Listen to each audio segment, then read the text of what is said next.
oil pan on your engine, your transmission. You really don't want to be dragging those over rocks. Now if you got a higher clearance vehicle, and as you just learn to drive, you know what you can get over and can't get over. I'm driving a 2014 Jeep JKU Rubicon. I've got full skid plates underneath of it, good protection on my differentials, and I am running 37-inch tires with a 4-inch lift. So it would be hard for me to hit a rock at this point on the trail with anything other than my tires.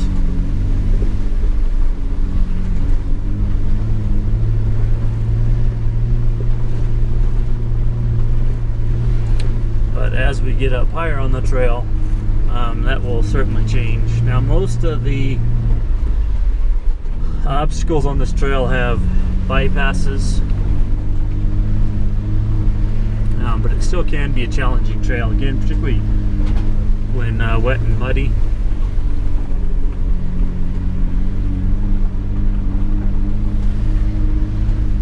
So we're a little over 11,000 feet now, 11,100, and we're 4.1 miles from where we left pavement.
Twin Cone is a really good trail for beginners. If you've just gone out and bought a Jeep or similar vehicle and you want to get some practice in and see what the capabilities of the vehicle are, this is definitely a good trail for that. It's not super challenging. The roads aren't super narrow anywhere. You don't have big cliff edges that you feel like you're going to fall off of.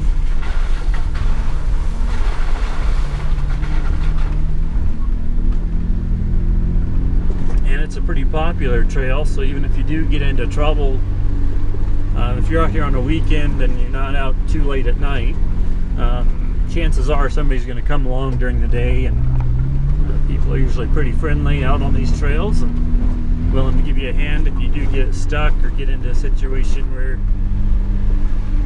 you're not comfortable either proceeding up or down.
it is good for the beginner because most areas do have bypasses. It still can be fun for people who want to do a little bit more hardcore, because there are some obstacles up here that are fairly challenging.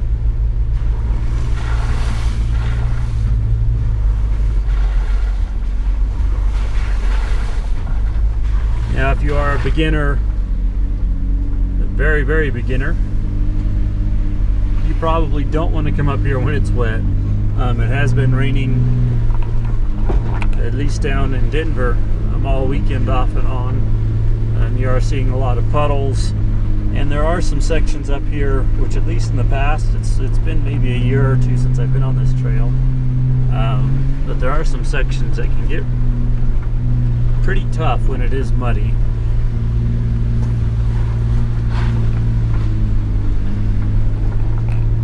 Luckily, the toughest that you're going to hit is going up. It's definitely easier coming back down.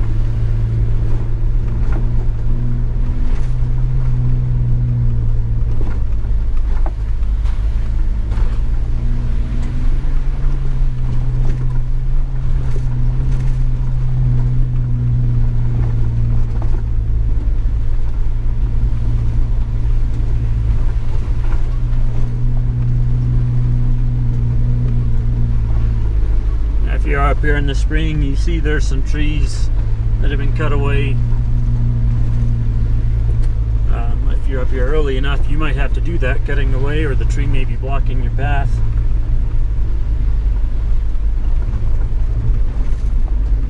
Usually a good idea to carry, I like to carry an electric chainsaw with me, just so I don't have to deal with spilt gas or things like that. Plus it's a little bit lighter and smaller. Or carry a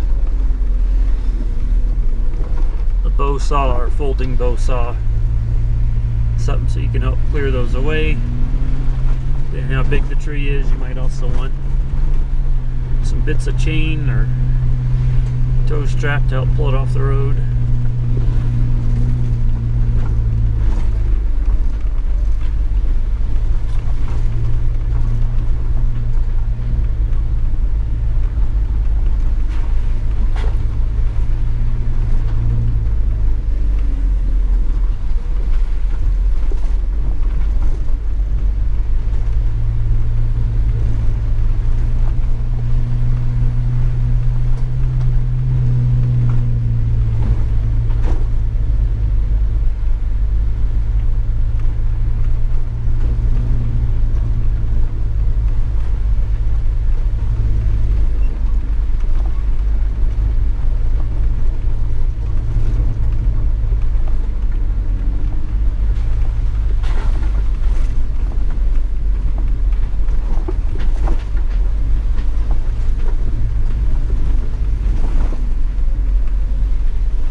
getting above where the aspens grow.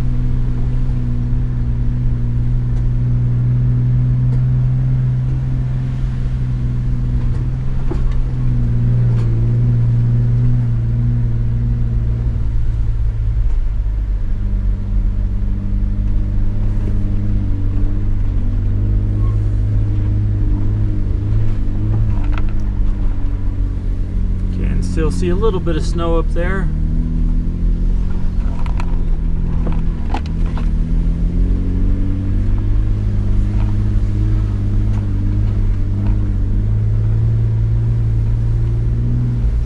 Now this section we're going through a lot more scrub brush, and we're going to start seeing some of our first obstacles. It looks like it's not super wet or muddy right now.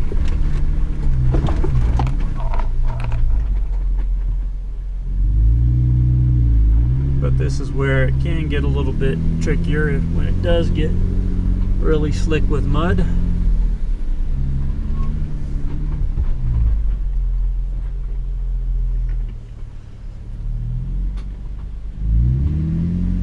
And we're at our first kind of an obstacle. To the right is the bypass, and to the left is the obstacle itself.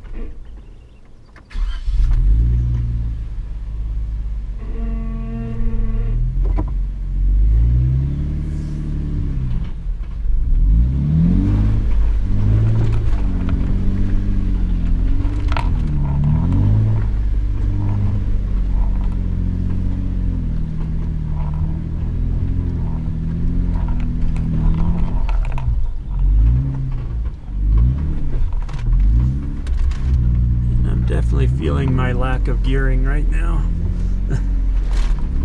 even in 4 low.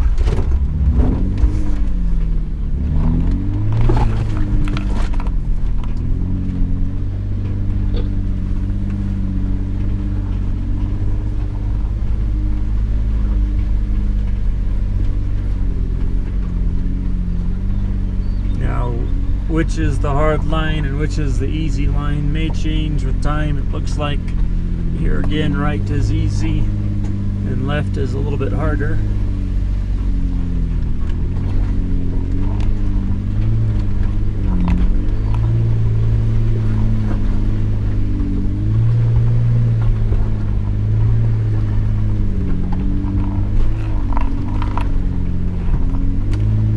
I think on this one, if we would have gone to the right, that's the harder side. But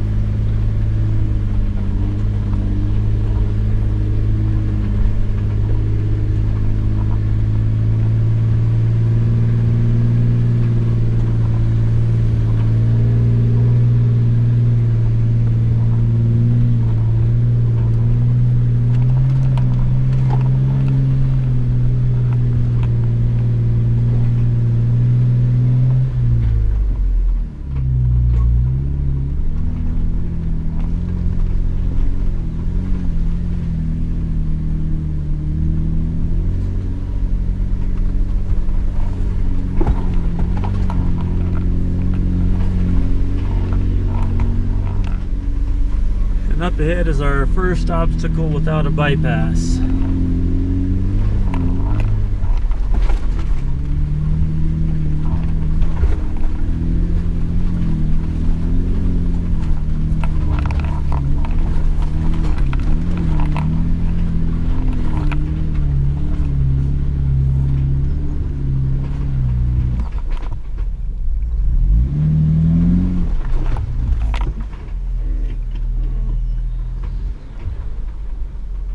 This has definitely changed over the years.